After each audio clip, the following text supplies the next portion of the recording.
ខាតពួកបងប្អូនដែលមិនបាន ទុកជើងជ្រោយបាទសូមគោរពអរគុណថ្លែងអំណរគុណហើយទី4ក៏សូមរំលឹកចំពោះបងប្អូនដែលមានកូនតូចៗដូចគ្នាដែរណាកូនតូចកូនធំអីក៏ដោយតាកាន់កូនកាន់អីមើលស្វែងមើលកូនមើលអីឲ្យបានល្អទូរស័ព្ទអីក៏មិនឲ្យស្វែងកាន់ពេកណាដល់ពេលទិញទាំងបាត់បង់ទៅគិតទៅដល់យើងពិបាកហើយនេះវារឿងស្មានមិនដល់ហើយកម្ពុជាក៏ដូចគ្នាដែររបស់របរដែលមានតម្លៃតរខ្លួនរបស់យើងក៏ដូចគ្នាដែរបាទមានតែណាក្រៅប្រុងប្រយ័ត្នពីខ្លួនយើងទេមានតែខ្លួនយើងទេដែលមានការប្រុងប្រយ័ត្នបានខ្ពស់អញ្ចឹងសូមឲ្យមើលផងណាហូបពេកលេងរបស់របរដែលមានតម្លៃអីបាទបាទមានរបស់របរណាដែលមានតម្លៃអីគឺរក្សាទុកដោយខ្លួនឯងឲ្យបានល្អប្រសើរបាទនេះគឺការរំលឹកនៅពេលដែលបាត់បង់ទៅគឺតែទៅរយយើងខ្ញុំហើយបាទទឹកតែក៏ខ្ញុំឃើញទឹកតែមកទឹកសបោផងបាត់បង់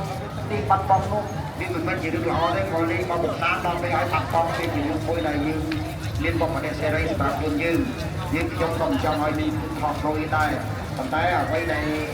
ជាកង្វះខាតខ្ញុំតែងតែរំលឹកបន្ថែមពាក់ព័ន្ធទៅនឹងការទុកដាក់សម្ភារៈកូនចៅបាទ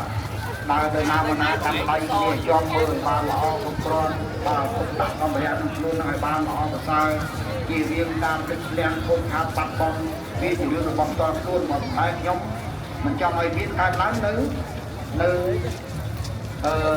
ទីតាំងរបស់យើងដែលមានការគ្រប់គ្រងបាទមិនស្គាល់ជាទីទេខ្ញុំមានគោលបំណងល្អចំពោះបងប្អូនដែលមានក្មេងមានកូនមានចៅតូចតាច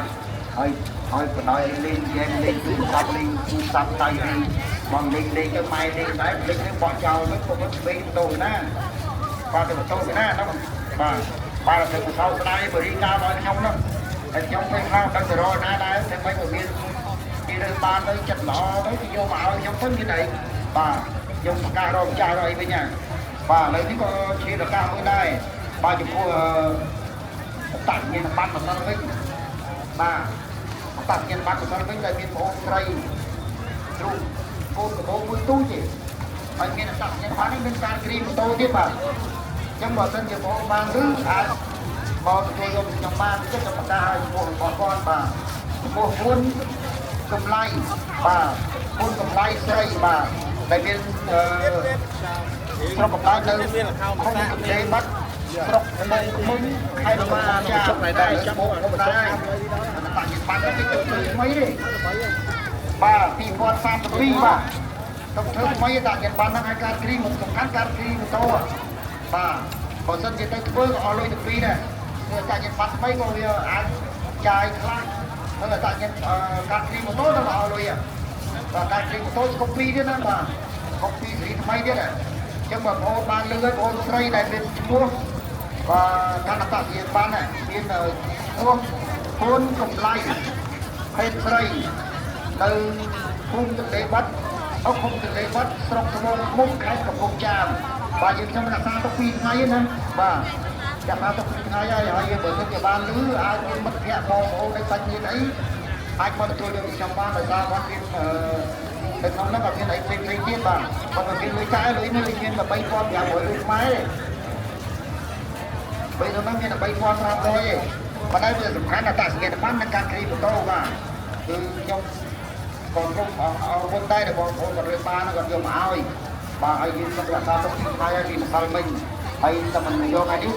រំលងថ្ងៃនេះរំលងសប្តាហ៍ក្រោយទៀតណាបាទព្រោះថ្ងៃនេះគឺថ្ងៃចុងសប្តាហ៍ថ្ងៃអាទិត្យហើយបាទដល់ប្រហែលម៉ោង11ម៉ោង12មកគាត់ខ្ញុំយកទៅជុំទៀតហើយអញ្ចឹងក៏លោកត្រូវការប្រើប្រាស់អីបាត់អត្តសញ្ញាណប័ណ្ណបើការព្រីអីគឺសូមឲ្យពួកខាងលើដែលមានឈ្មោះហ៊ុនកម្លៃភេទស្រីបាទដែលមានអាសយដ្ឋាននៅភូមិទឹកលេបាត់ស្រុកត្បូងឃ្មុំ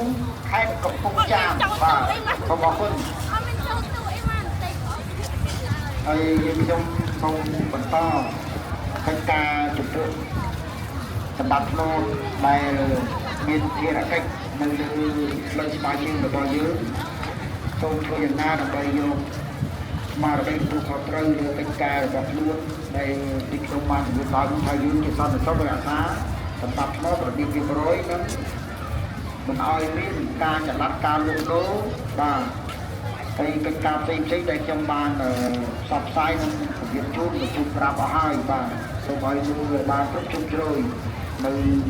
វិញ្ញាណម៉ោងដែលយើងអនុវត្តនេះសូមឲ្យធ្វើយ៉ាងណាយកទូរទស្សន៍និងភារកិច្ចនេះប្រើប្រាស់ឲ្យអស់លទ្ធភាពលើកិច្ចការរបស់យើងក៏មានការធ្វើប្រហែសបាទសូមអរគុណ